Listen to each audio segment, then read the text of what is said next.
There was a moment in the 1920s when a piano manufacturer figured out how to cut the cost of building a grand piano dramatically. And that decision quietly spread to almost every piano factory on Earth. Today, I'm going to show you exactly what that change was, who still uses it, and what it means for the piano sitting in your living room right now.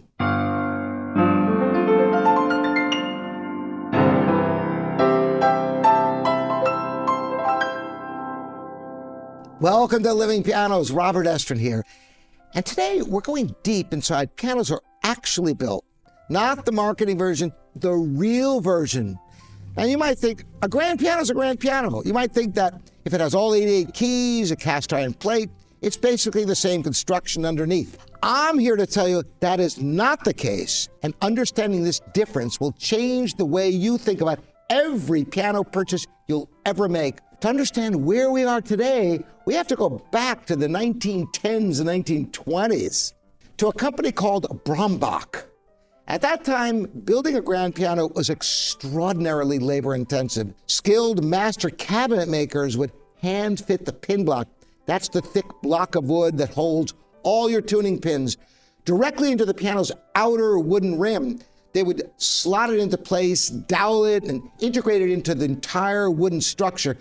The whole piano is built from the ground up as a single unified fortress of wood and iron. That process was expensive and it required highly trained craftsmen. It took time, and it meant grand pianos were largely out of reach for ordinary households. Then Brambach had an idea. He borrowed something from the world of upright pianos, a concept called the strung back. What if you built the acoustic core of the piano, the pin block, the cast iron plate, the inner frame, as a completely self-contained skeleton? What if you strung and tuned that skeleton entirely independently and then wrapped the outer cabinet, the decorative rim, the legs around it? At the very end, that's exactly what he did, and it changed everything. Now here's why this matters. Let me show you something on this 1938 Steinway, on a traditionally built instrument like this one. The pin block isn't just sitting on top of a plate.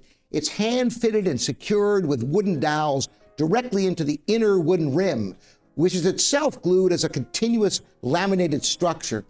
The whole thing is one massive integrated unit.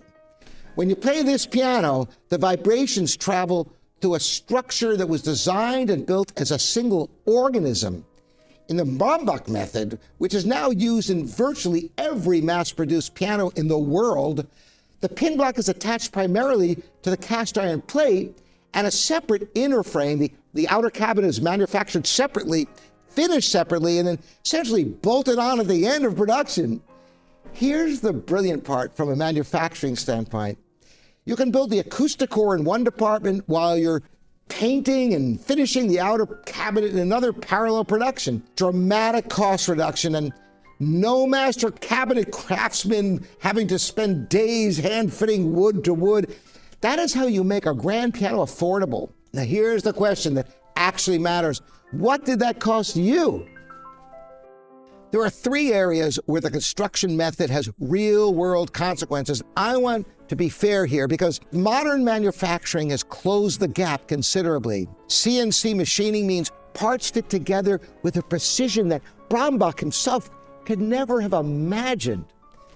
But the fundamental physics haven't changed. First, tuning stability. In a traditionally built piano, the pin block is embedded in a monolithic wooden structure. It's resisting string tension with the full mass of the integrated rim behind it. In a modular piano, the pin block relies primarily on its connection to the cast iron plate. Now, over time, especially with temperature and humidity changes, that can mean a slightly less precise tuning stability.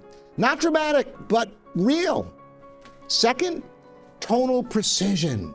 When a pre-finished outer cabinet is bolted on a pre-strung skeleton, you introduce what engineers call cumulative geometric errors. What this means is it's tiny miscalculations that can affect how the action sits, how the keys feel, how evenly the tone projects across the registers. Again, modern CNC has reduced this significantly. but the hand-built integrated structure still holds an advantage in touch consistency and tonal richness at the top end of the market. Third, and this is the big one, longevity and rebuildability. A traditionally built Steinway, Brusendorfer, Mason & Hamlin, Bechstein, Fazioli, these instruments are designed to be rebuilt. A worn pin block can be replaced. The rim doesn't need to be replaced. You can give one of these pianos another century of life. A modular production piano, it's fundamentally engineered as a consumer durable. When it wears out, typically after 30 to 50 years, the cost to rebuild it is almost always exceeds the piano's market value. It's not designed for that, even though in some ways they're easy to rebuild since the pin blocks are not embedded into the rim of the piano. Most piano stores won't tell you any of this when you're standing there in the showroom floor. If you find this kind of information useful, the real story behind what you're actually buying, I want to make sure you see the videos I publish on exactly these topics. Subscribe if you haven't. I publish this kind of insider information every week right here at Living Pianos. So let's be specific. Which pianos today still use the traditional integrated method and which one use the modular skeleton system? Traditional hand-built construction, Steinway & Sons, their continuous bent maple rim and hexagrip pin block system is a defining example. Brusendorfer with their spruce inner frame extending into the soundboard. Mason & Hamlin use a remarkable tension resonator steel system to lock their integrated structure. See Bechstein concert lines, Fazioli, and here's one that surprises people, the Shigeru Kawai line, and Yamaha CF series, concert grands. Both companies produce mass market instruments on the modular system, but their flagship instruments are built by hand using traditional integrated methods. That's not marketing. That's two different factories, two different construction philosophies within the same brand. Modular skeletal construction, the vast majority of what you'll find at retail, Pearl River, Samick, Hailoon, entry-level and mid-tier consumer lines from Yamaha and Kawai, store-brand stencil pianos from China and Indonesia. That isn't an insult. Some of these instruments represent extraordinary value for what they cost.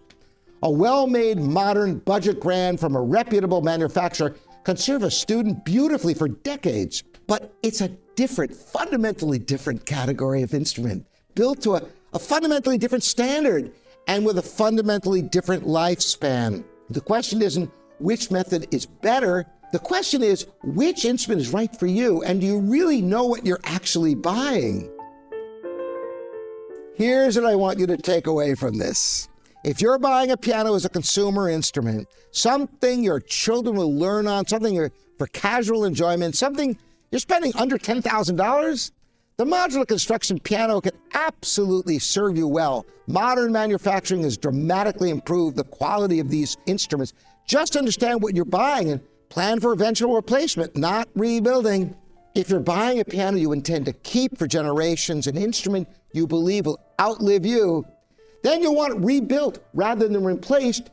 You're in the world of traditional integrated construction. And that market starts at Steinway and goes up from there. And I'll say this, one of the reasons I feel such a connection to this piano right here is that it was built in an era when there was no question which category it belonged to. This instrument is 88 years old. We rebuilt it a few years ago, and it will be rebuilt again someday. That's not just craftsmanship, that's a different philosophy of what a piano is. I'm Robert Estrin. If you have questions about piano construction, what to look for when buying a piano, or anything about the instruments we've talked about today, put them in the comments right here at livingpianos.com or on YouTube. And we'll see you next time. Thanks for joining me.